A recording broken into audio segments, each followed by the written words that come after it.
Deus bendito, Deus eterno, Senhor dos altos céus, nós te glorificamos, ó Deus, pelo privilégio de termos acesso à tua palavra, ó Deus, porque está escrito: o meu povo é destruído porque lhe falta conhecimento. Nós queremos nesta hora pedir a tua graça, como o Senhor bem sabe que sem ti nada podemos fazer. E o Senhor disse: eu não vos deixarei órfãos. Por isso, nesta hora, nós saberemos que encontraremos o abrigo da tua palavra, encontraremos o consolo, encontraremos a força e a vida, porquanto o Senhor não nos deixou órfãos, e nós bem sabemos em quem temos crido, e nós estamos certos de que o Senhor é poderoso, é misericordioso, e a todo que clama, o Senhor vai ao encontro, e a todo que bate, a porta se abre. Por isso, nesta hora, Deus capacita-nos a aprender, dá-nos graça para alcançarmos a humildade, ó Deus, que antes, ó Deus, do poder e da glória, existem muitos degraus a serem subidos. Ensina-nos, pois, o caminho que devemos andar, ó Deus, para alcançarmos um coração sábio e entendermos que há caminhos que ao homem parecem bons, mas o final é caminho de morte. Por isso, instrui-nos na tua palavra, na tua verdade, em nome do Senhor Jesus. Amém. Amém. Nós queremos hoje caminhar um pouquinho no livro de Zacarias, que é o capítulo, logo no capítulo 9, no verso 9, nós temos uma declaração profética muito tremenda, muito impressionante, inclusive que se encaixa dentro da simbologia bíblica. Zacarias capítulo 9, verso 9. 9 é o número que significa a existência de uma promessa. E nós temos aqui em Zacarias 9:9, justamente: alegra-te muito, ó filha de Sião, exulta, ó filha de Jerusalém. Eis aí te vem o teu rei, justo e salvador, humilde, montado em jumento, num jumentinho, cria de jumenta. Quer dizer, uma profecia muito incrível do Senhor Jesus, ou do Messias, que viria entrando na cidade de Jerusalém, mas viria montado num jumentinho. Isso foi algo simplesmente fantástico. E ainda, você vê como Deus trabalha realmente, nós temos visto isso de uma maneira muito gloriosa, como Deus trabalha em cima dos números. Zacarias 9:9, quer dizer, aqui em Zacarias, isto não é o cumprimento da promessa, mas isto é uma promessa. Quer dizer, é o máximo que se poderia esperar. E ela vem justamente dentro dessa simbologia fantástica. A promessa se cumpriria desta forma. É o que nós vimos. Jesus entrou em Jerusalém, montado num jumentinho, algumas centenas de anos para frente.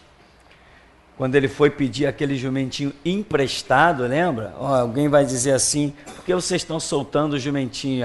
Aí vocês digam para ele assim: o Senhor precisa dele. Foi o bastante, né? Quando alguém disse: o Senhor precisa dele, as pessoas: então leva, pode levar. Falou o Senhor, eles reportaram-se ao Senhor Jeová, ao Deus. Então, quer dizer, ninguém nem questionou quando falou em nome do Senhor. E Jesus mandou dizer: ó, se alguém questionar de vocês pegarem um jumento, vai em tal lugar, vocês vão encontrar um jumentinho, tal, etc. Pega lá. Se alguém questionar, diga que o Senhor precisa dele. Foi o bastante, né? Então, Zacarias 9:9, a promessa de que um homem montado num jumento entraria em Jerusalém. Agora eu te pergunto, qual as probabilidades de alguém vir como Jesus veio lá de outros termos, montado num jumentinho para entrar na cidade. Qualquer um ia logo querer um cavalo, uma carruagem, sei lá o quê, mas logo um jumentinho. Este é mais um fato que nos mostram as profecias messiânicas, aquelas coisas que se cumpriram sobre a vida de Jesus, que não se cumpriu mais na vida de ninguém. Nem um doido assim pensando, eu vou dar uma de Jesus e vou entrar na cidade montado num jumentinho. Não, isso nunca nem aconteceu. Ou seja, a Bíblia mostra as promessas e mostra o cumprimento destas promessas. E isso que nós precisamos entender, essa distância aqui que existe de centenas, às vezes de milhares de anos entre uma profecia e o cumprimento dela, isso para quem entende e recebe a graça do Espírito Santo, isso é um acréscimo de fé fora do comum. Isso é um acréscimo de fé fantástico. Foram essas coisas que me firmaram no Evangelho. Além daquela mensagem inicial, logicamente, a mensagem do Evangelho ela é toda maravilhosa. Qualquer coisa que você lê na Bíblia é maravilhosa. Mas quando você vai para a igreja, ouve as coisas, que você sai da igreja, o diabo cola, né? Jesus falou que uma semente pode ser semeada à beira do caminho, e vêm as aves do céu e comem ela. Ou seja, é o diabo, os cuidados do mundo, uma série de coisas. E para você largar a sua vida, às vezes a sua vida não é nada, mas para você é. Tipo, você tem um monte de projetos que não vão dar em nada, mas dentro da sua cabeça são os baitas dos projetos. Então, às vezes, para você largar isso que você considera vida e se render a um livro que você não sabe de onde veio, existe uma guerra, existe uma luta. Conversão, eu costumo sempre dizer, não é instantânea, nunca foi nem nunca será. Porque o próprio Paulo diz assim, desenvolvei a vossa salvação. Você precisa caminhar e caminhar muito. Então, quando eu fui para a Bíblia, uma vez eu comecei a olhar, ler o Novo Testamento, e lá em Mateus dizia assim, isso se cumpriu, isso aconteceu para que se cumprisse o que foi dito pelo profeta tal. E aquilo começou a me chamar a atenção. Eu comecei a examinar e ver que essas coisas que tinham sido ditas pelos profetas tais eram 700, eram 1000 anos antes. E eu comecei a falar assim, meu Deus, ninguém poderia produzir uma coisa dessa. Quando aquelas coisas se cumpriram, toda a geração que viu a promessa, a profecia, já tinha sido extinta. E quantas vezes eu vi coisas acontecerem lá no Novo Testamento, na vida de pessoas que não tinham conhecimento do Antigo. E eu comecei, o Espírito Santo começou a trabalhar muito comigo nessa área, porque ele sabe como trabalhar com cada um.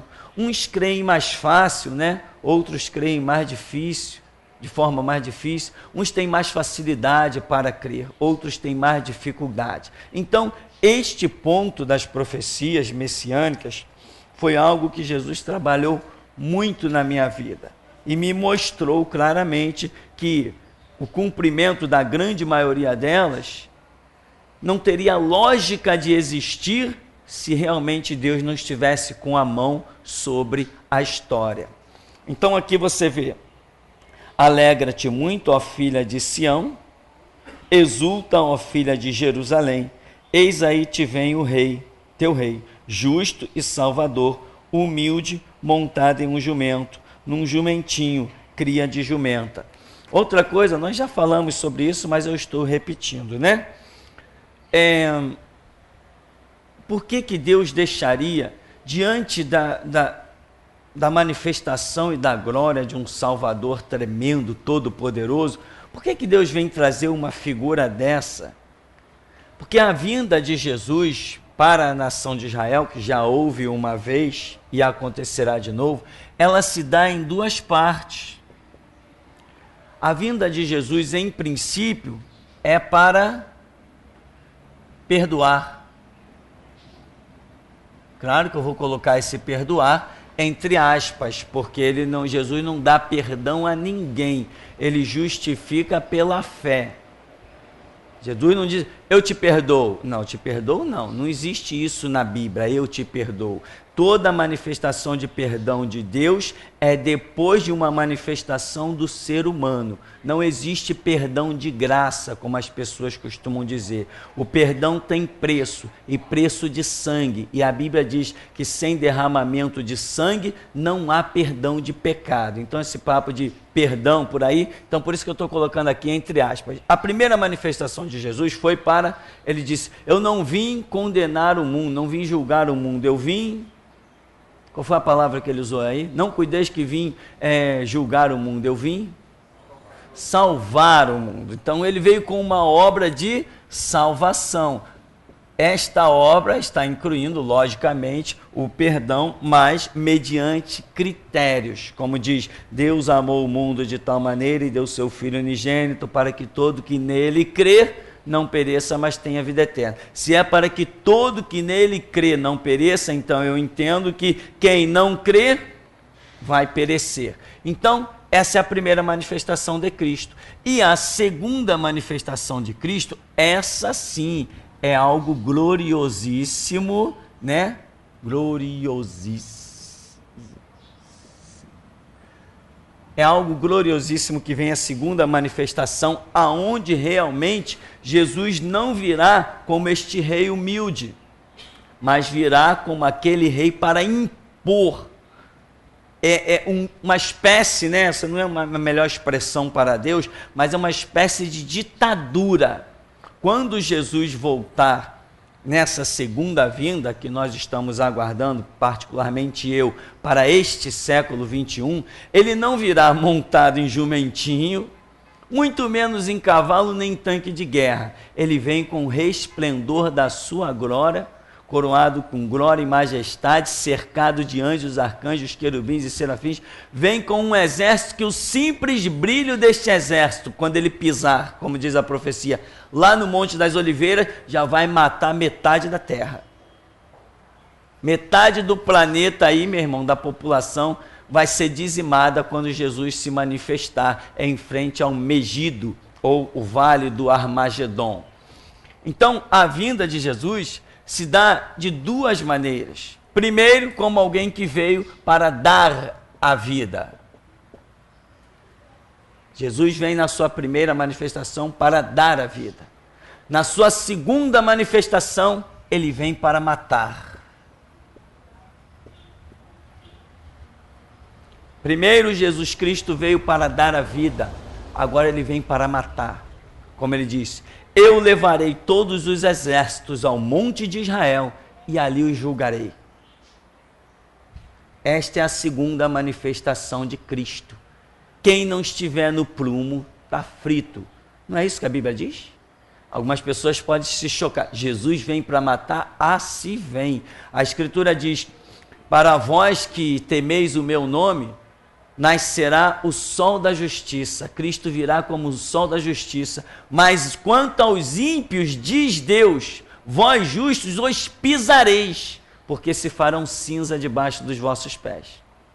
Na segunda vinda de Cristo, o mundo vai prantear por muitos motivos. As nações mundiais chorarão lágrimas de sangue, porque Jesus vem para matar. E depois que ele matar, quando ele pisar em Jerusalém, que matar todos os exércitos que estão cercando Israel na Terceira Guerra Mundial, depois o mundo inteiro saberá que nós, a igreja, descemos com eles e nós espalharemos pela terra para reinar 1000 anos com Cristo. Ninguém ousará nos dizer nada. Ninguém ousará nos dizer nada. Nós teremos a marca do reinado de Cristo em nós, e eles sabem que quem ousar levantar a voz para nós cairá fulminado, porque o nosso Jesus não vem mais montado numa jumentinha, agora ele vem com poder e glória, cercado dos anjos de Deus. Então, em princípio, e isso acontece, é bom que você atente para isso, a essa, vou assim chamar, essa dupla manifestação de Cristo, ela acontece às vezes no mesmo texto, com dois significados. O que pode confundir muita gente. Por quê? Porque realmente a palavra ela é profética. A interpretação da palavra depende do Espírito Santo. Senão qualquer um leria a Bíblia e entenderia. Isso acontece? Não. Só quem entende a Escritura são os cristãos, os que têm o Espírito Santo. Quem não tem o Espírito de Deus não entende Bíblia. Quantas pessoas eu conheci, não, eu já tentei ler a Bíblia, mas eu nem consigo. Outros dizem, não, eu posso estar muito bem, não importa a hora que seja, mas eu peguei a Bíblia para ler, me dá um sono. O que é isso? É a manifestação espiritual do mal sobre a vida da pessoa, para ela não ler mesmo. E mesmo que aquele espírito não se manifeste contra ela para que ela não leia, ela não tem o Espírito Santo, que é o tradutor da Bíblia, o único tradutor da Bíblia. Se chama o Espírito Santo. Então, em um mesmo texto, muitas vezes, você vê uma narrativa sobre a primeira manifestação de Cristo e na continuidade, você vê no mesmo texto a narrativa da segunda manifestação de Cristo. Isso acontece e acontece muito, mas acontece muito na Escritura, e o que confunde muita gente que tem poucas informações. Quem já tem um certo conteúdo de informações, consegue entender que aquele está falando da primeira vinda e aquele outro detalhe está falando da segunda vinda, ainda que esteja no mesmo texto da Bíblia, no mesmo capítulo, às vezes até no mesmo versículo bíblico. Um versículo bíblico um pouquinho maior está dizendo coisas duplas, né? Por exemplo, a Bíblia tem uma expressão que é muito comum, depois de 2 dias e ao terceiro dia. No mesmo versículo, depois de 2 dias nos ressuscitará e ao terceiro dia viveremos diante dele. Quer dizer, depois de 2 dias e ao terceiro dia. Está falando duas coisas, está falando uma coisa só. Porque depois de 2 dias vem o terceiro dia, só que está citando duas coisas diferentes. Um é o cenário de Israel e outro é o cenário da igreja. Mas está ali no mesmo versículo bíblico. Então, isso acontece muito. Então, aqui, olha, nós vemos, alegra-te, filha de Sião, exulta, filha de Jerusalém, aí vem o teu rei justo, salvador, humilde, montado em jumento, num jumentinho, cria de jumenta. Aí depois ele vai dizer assim, ó, destruirei os carros de Efraim, os cavalos de Jerusalém, o arco de guerra será destruído. Ora, aí diz assim, ele anunciará paz às nações, o seu domínio se estenderá de mar a mar e desde o Eufrates até a extremidade da terra. Ora, Israel não está esperando um Messias que venha destruí-lo, mas você lendo esse texto não parece isso? Vai se manifestar e vai haver uma tremenda destruição. Eu pergunto, Jesus já se manifestou num jumentinho? Sim. E aconteceu alguma dessas destruições? Por ele não, né? Nós não vimos acontecer. Então, aí que entram a calma, o estudo, juntar as informações. Isso aqui cabe muitos pontos de vista e muitas interpretações. Pode estar se falando, porque eu creio, que vai haver uma segunda manifestação de Cristo, onde todas as forças dos apóstatas estariam aqui representados, olha, Efraim, destruirei os carros de Efraim, os cavalos de Jerusalém. São historiadores que colocam várias opiniões. E Jerusalém sempre existiu e sempre existirá uma parte apóstata. E esta parte apóstata será destruída. Outros, porém, estão considerando aqueles que estão totalmente fora dos projetos de Deus e terão que ser destruídos. Representados, por exemplo, em Efraim, que foi gerado fora dos termos de Israel. Efraim era filho de José, né? Então Efraim foi gerado fora dos termos de José. Isso tudo são pontos teológicos que pode dar muito pano para manga, e eu não gosto muito de entrar nessas coisas não, porque o nosso trabalho eu gosto de ser ele bem mais objetivo. Então, está aí Jesus entrando em Jerusalém, essa profecia foi cumprida. Vamos a Zacarias, no capítulo 12.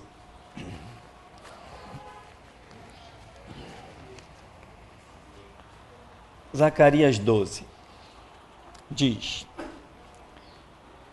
sentença pronunciada pelo Senhor contra Israel.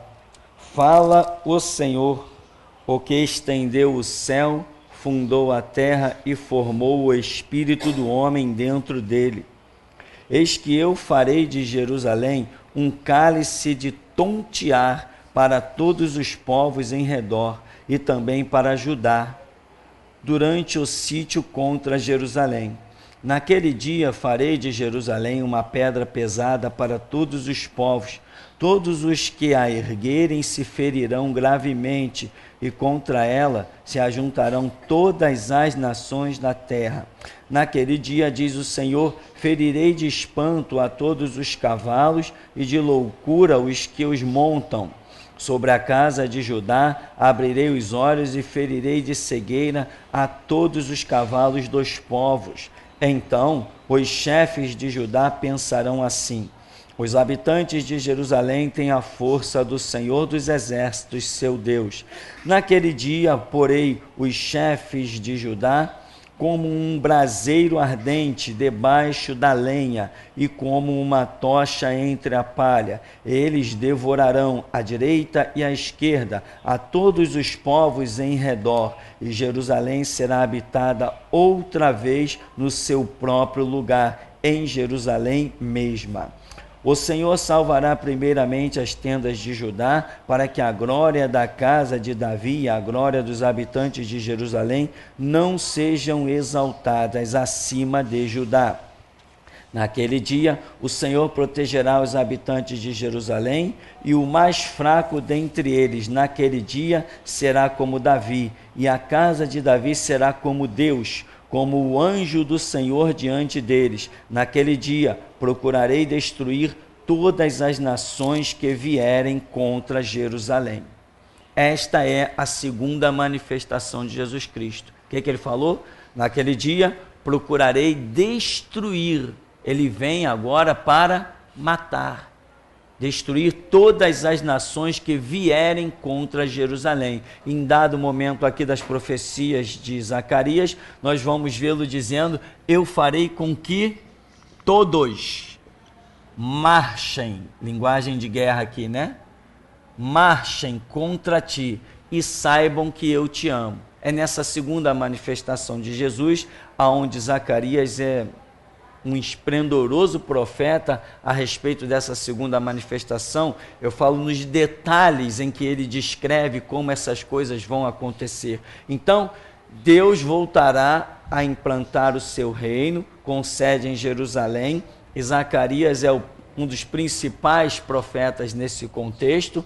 E quando Jesus vai se manifestar? Ele vai se manifestar exatamente quando Jerusalém estiver sitiada, quando ela estiver cercada. E ele vem simplesmente, vou assim dizer, né, em primeira mão, ele vem para aniquilar os exércitos das nações, que todos estarão marchando contra Jerusalém. Esta é a segunda vinda de Cristo, em que a Escritura diz que o sangue no vale do Armagedon chegará ao freio dos cavalos. A Bíblia diz que nessa segunda manifestação de Cristo levará 7 anos para que todos os mortos sejam sepultados. É gente que não acaba mais. São 7 anos enterrando gente. Você tem ideia do que é isso? Você tem ideia do que é sangue chegar ao freio dos cavalos? É rios de sangue. Muita gente olha para Deus apenas como Deus é bom. E nós temos uma mensagem aí que impactou muita gente, chamada Deus é vingador. Essa mensagem sacudiu muita gente. Essa mensagem botou muita gente na realidade e afugentou outros para muito longe também. Deus é vingador. As pessoas têm mania de achar que Deus é amor, é amor, é amor. Mas a Escritura mostra que quando Jesus foi pregado na cruz, ele se transformou em justiça nossa. Então Deus não é amor, Deus é justiça. Um Deus só de amor, eu te asseguro, não satisfaria nenhum de nós. A justiça, o próprio Senhor Jesus disse, bem-aventurado que tem fome e sede de justiça. Se ele disse que bem-aventurado é o que tem fome e sede de justiça, que dirá ele? Então ele está mostrando, todos vão marchar contra Jerusalém, e ele vai se manifestar para arrasar com todo mundo, para matar. Esta é a segunda vinda de Cristo, não vem para salvar. Quando Jesus se manifestar na sua segunda vinda, a igreja já foi arrebatada, ele não vem buscar a igreja. A igreja já terá sido arrebatada quando o Senhor Jesus se manifestar na sua segunda vinda. E o que vai acontecer?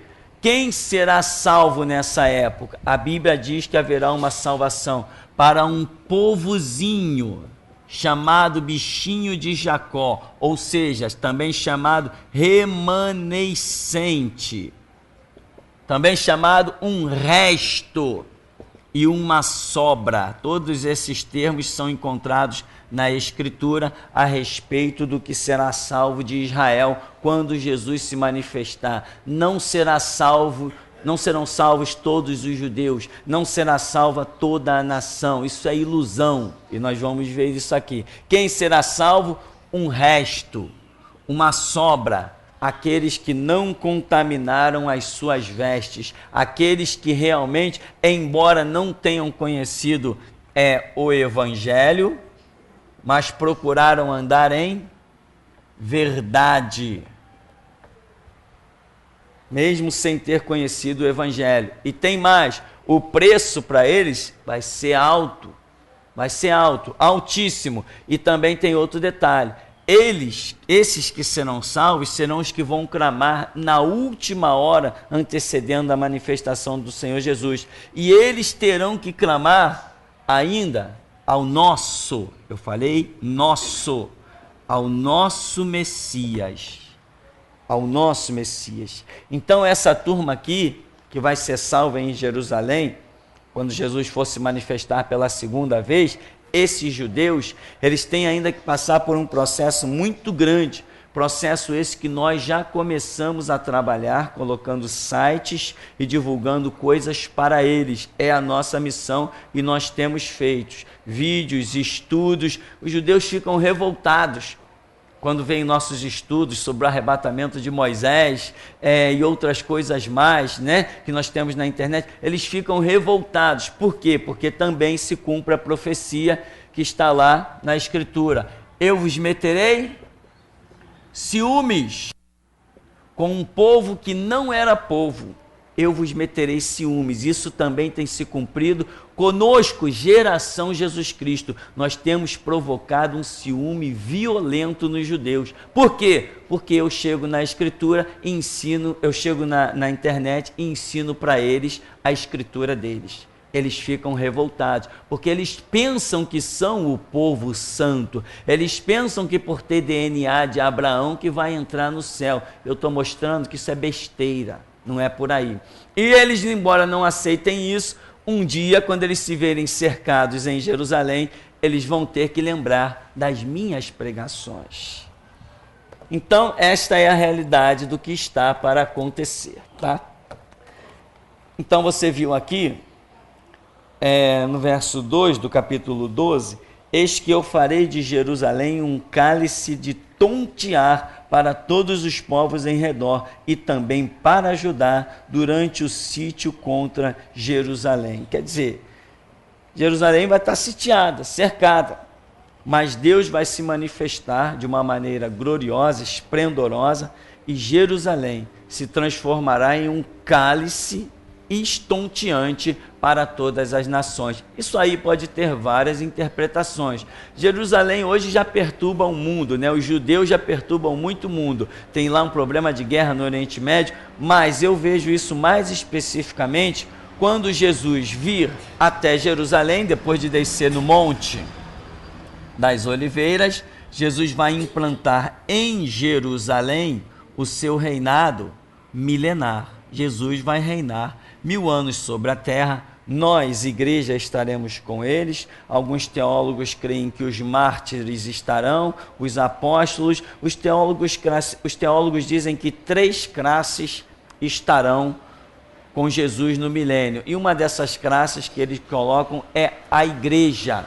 Só que eles colocam a igreja como todo cristão estará reinando com Cristo no milênio. Eu não creio nisso. Eu não creio que um cristão que tenha sido salvo, mas que tenha levado uma vida relaxada, sem conhecimento bíblico, sem estudo, eu não creio que esse cristão volte. Eu creio que a volta dos cristãos no milênio para reinar com Cristo, ela tem que ser conquistada aqui e agora, pelo teu empenho, pela tua dedicação, teu exemplo de vida, pelo teu conhecimento bíblico, pelas tuas pesquisas. É isso que liberta a sua mente hoje, e Deus te dará a graça de voltar brevemente para reinar 1000 anos com Cristo. Então, Jerusalém terá Jesus lá, sentado, reinando, e Jerusalém será realmente um cálice estonteante para todas as nações. Como já falamos, imagina você vestido com roupas comuns, imagina você chegando de calça jeans, tênis, né? Vou até tirar o óculos escuro não precisa. Calça jeans, tênis e camiseta. Aí você entra no Fórum Central da Praça 15, diz assim: juízes, rua, sai todo mundo. O que está vendo? Acabou esse negócio de julgamento. Quem vai julgar agora é o povo de Deus. Vocês não têm mais autoridade. Rua! Jerusalém será ou não será um cálice estonteante? Imagina você chegar dentro das delegacias. Quem é o delegado aí? Meu amigo, ó, dá licença. Sai. Pegar um cristão, senta ali, assume ali. Mas e os registros? Isso tudo agora é por nossa conta. Nós dominaremos tudo. E não adianta pegar em arma, porque elas não vão funcionar. E não adianta querer levantar a voz, porque a unção que estará sobre nós é sobrenatural. É coisa fora do comum. É muita autoridade. Jerusalém não será um cálice estonteante para todas as nações? Imagina você ir lá no ENFA, no Estado-Maior das Forças Armadas. Quem era o responsável aí? Não, o responsável aqui sou eu. Não, amigo, você não é mais. Dá licença. É assim que vai ser. Então Jerusalém será um cálice estonteante para todas as nações. Enquanto muitos vão aceitar, pois a Escritura nos dá o entender que no milênio de Cristo haverá um número de salvações fora do comum, mais do que houve em toda a era da manifestação de Deus sobre a terra, ainda assim, nós sabemos que vai ter muita gente insatisfeita, né? Totalmente insatisfeita. Por quê? Porque nós vamos incendiar muitas constituições no meio da rua, nós vamos acabar com muitos estatutos bestas que tem por aí, nós vamos passar boa parte do nosso tempo fazendo fogueira com as leis dos homens e vamos finalmente levantar a bandeira. Bíblia sim, Constituição não. Então, Jerusalém será um cálice estonteante para todas as nações. E podem nos matar, podem nos esquartejar, podem fazer o que for, isso vai se cumprir, não tem jeito. Aqui então, nós temos ainda como seguir aqui, no próprio livro, no capítulo 12 de Zacarias, o verso 10 e o 11, nós já falamos sobre isso, mas eu quero ver mais uma vez. E sobre a casa de Davi e sobre os habitantes de Jerusalém, derramarei o espírito da graça e de súplicas. Olharão para aquele a quem traspassaram, pranteá-lo-ão como quem pranteia por um unigênito, e chorarão por ele como se chora amargamente pelo primogênito. Naquele dia será grande o pranto em Jerusalém, como o pranto de Hadad-Rimom no vale de Megito. Tá? a terra pranteará cada família à parte, a família, a casa de Davi. Enfim, nós já vimos esse texto. E o que nós queremos observar aqui? Que haverá essa manifestação gloriosíssima de Cristo, mas as pessoas vão olhar para aquele a quem traspassaram, quem eles crucificaram, quem eles rejeitaram, né? Quem eles desprezaram ao longo dos anos, ao longo da história. O mundo verá isso e Jerusalém vai ter um pranto muito especial, porque eles vão reconhecer, depois do clamor deles e da manifestação de Cristo nesse texto messiânico, vindouro, né? Porque nós vimos vários textos messiânicos que já se cumpriram. Hoje nós estamos falando de coisas que vão ainda se cumprir. Não só o mundo vai ficar assustadíssimo e vai lamentar, como a Escritura chega ao ponto de dizer: montes, caí sobre nós e escondei-nos da ira do Cordeiro de Deus. A essa expressão em Apocalipse, quando o mundo vira a manifestação de Jesus Cristo, o mundo vai desejar a morte, porque vai ficar completamente atemorizado. A tecnologia vai pegar tudo ao vivo e a cores, instantâneo. O mundo está cercando Jerusalém, as câmeras estão lá filmando, todo mundo esperando o desfecho das coisas, repórteres do mundo inteiro no território de Jerusalém, helicópteros filmando em altitudes elevadíssimas, e eu vi há poucos uma reportagem de um helicóptero que ele pode filmar a 3 quilômetros, mais de 3 quilômetros de altura, com uma câmera tão possante que ele enxerga um cachorro lá embaixo, a 3 quilômetros de altura. É uma coisa absurda. Então essa tecnologia vai estar nessa guerra. Não vai ter nenhum detalhe que vai passar em branco. E quando todo mundo estiver cercando Jerusalém, o mundo contemplará uma manifestação inacreditável. O mundo vai ver aquilo que eles jamais suporam, aquilo que eles jamais pensaram, que inclusive crentes dizem: não é assim não. Até crente diz: não, isso não deve ser bem assim. Tem crente que diz assim: é capaz que nós não devemos estar entendendo bem esse negócio. Pois eu digo, Jesus pisará exatamente no Monte das Oliveiras, como diz a Bíblia, literalmente. Aquele monte vai se fender e ele vai se assentar num trono em Jerusalém. Será exatamente assim. Porém, a coisa é tão louca que muita gente não crê. Então, Jerusalém vai reconhecer aquele restinho que eu falei, que ainda vai sobreviver e vai clamar. Eles vão reconhecer tudo que eles perderam, desde que mataram. Como a Escritura diz, eles vão dizer: nós e nossos pais o crucificamos. Porque eles não dizem simplesmente: nossos pais o crucificaram. Eles vão dizer: nós e nossos pais. Por que nós? Porque eles também têm negado. Se eles têm negado, se eles estivessem vivos na época, teriam feito a mesma coisa. Teriam crucificado Jesus. Porque a história de Jesus hoje é conhecida por qualquer um que se interesse. Digita qualquer coisinha na internet hoje, tu conhece a história de Jesus todinha. E os judeus a conhecem muito bem, que inclusive eu já recebi e-mail de judeu dizendo: vocês creem num Jesus que não existe, querendo pegar texto bíblico e denigrir o texto bíblico. E logicamente eu não tenho tempo para discutir com judeu, né, meu irmão? Não tenho tempo a perder com judeu. Excluo, bloqueio e mando ele pastar. A hora dele vai chegar. Eu não estou aqui para discutir antes da hora. Eu sei que a hora vai chegar. E vai ter que ser comigo. Eu sei que essa hora vai chegar e vai ter que ser comigo. Então eu simplesmente não perco tempo. O meu tempo na internet é de alguém que quer um esclarecimento, de alguém que quer entendimento de alguma coisa, de alguém que quer uma dica, de alguém que quer saber de um livro, de alguém... Esse é o tempo que eu perco, eu invisto tempo. Mas quem quer blá comigo na internet, já era. Na primeira tentativa eu já estou excluindo e acabou a história. Então, Jerusalém aqueles que estiverem vivos nessa época vão reconhecer a glória, porque Jesus se manifestará, segundo a Escritura, mostrando a marca dos cravos nas suas mãos.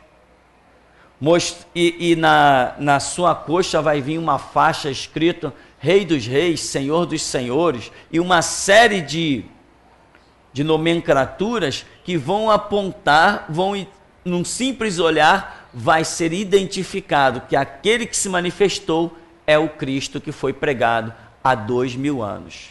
Tá? E nós estamos quase completando esses 2000 anos de história. Quando se completar 2000 anos de história, a igreja tem o seu fim sobre a terra, e aí dá-se início novamente ao calendário judaico com a manifestação de Jesus para os judeus.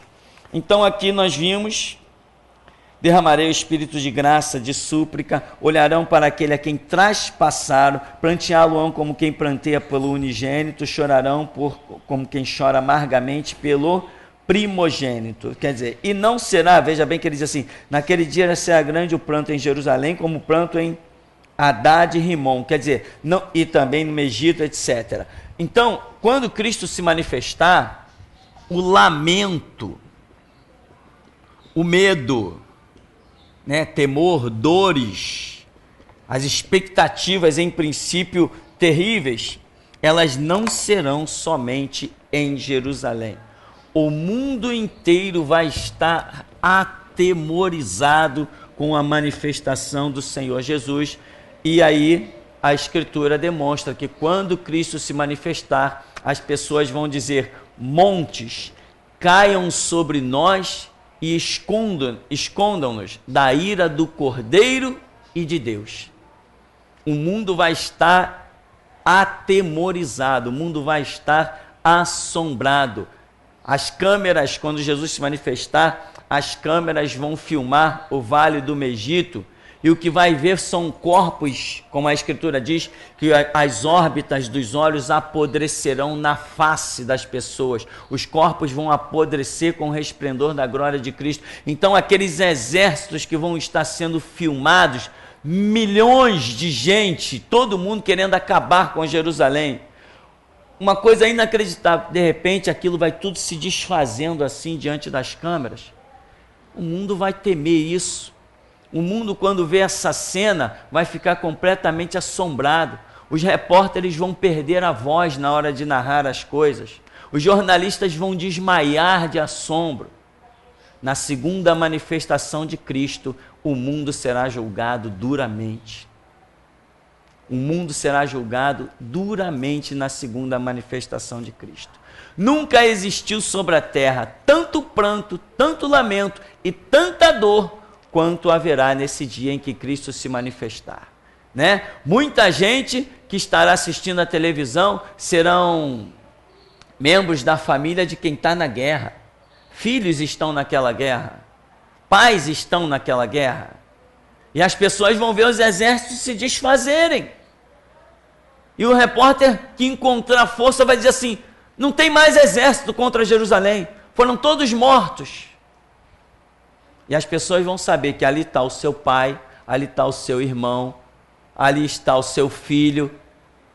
Então, muita gente ainda está brincando com o sangue de Jesus Cristo, mas eu garanto uma coisa: Deus não está brincando com o sangue do seu filho. Vamos dar uma paradinha e daqui a pouco a gente volta?